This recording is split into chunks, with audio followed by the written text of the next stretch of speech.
সবার প্রতি আমার সালাম, আসসালামু আলাইকুম ওয়া রাহমাতুল্লাহ। আপনারা সবাই কেমন আছেন?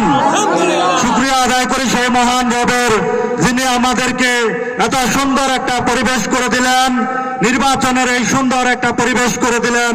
সেই রবের প্রতি শুকরিয়া আদায় করি, সবাই বলি আলহামদুলিল্লাহ। স্মরণ করতেছি বিশ্ব মানবতার মুক্তির দূত সেই রাসূলের প্রতি দরুদ পাঠ করি, সবাই বলি সাল্লাল্লাহু আলাইহি ওয়াসাল্লাম।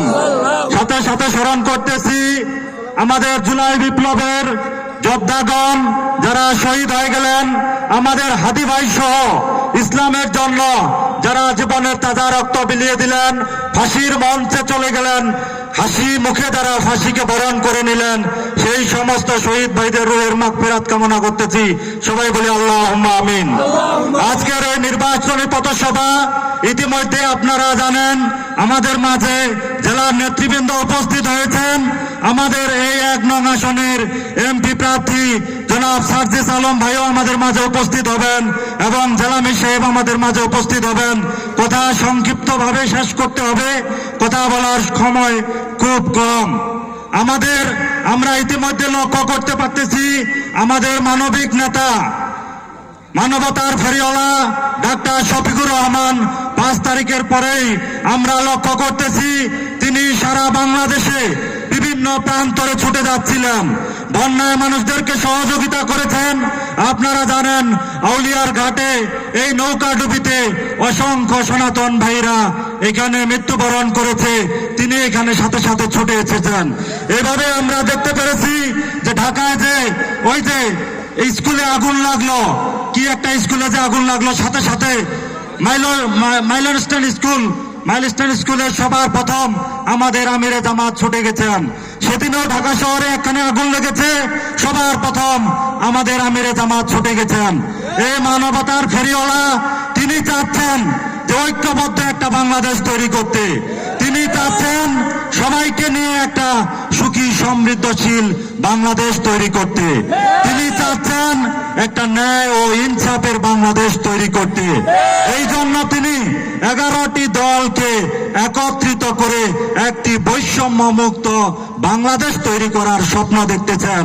আমরা লক্ষ্য করতেছি ইতিমধ্যে কিছু কিছু রাজনৈতিক দল সেটা আর সহ্য করতে পারতেছে না।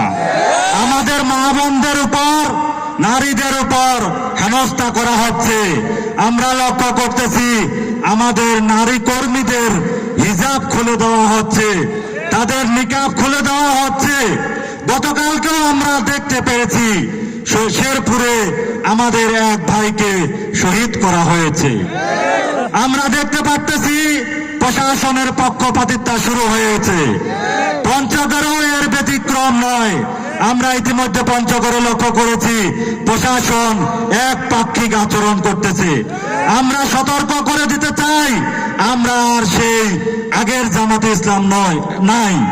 এখন জামাতে ইসলাম এক বৃহত্তর শক্তি।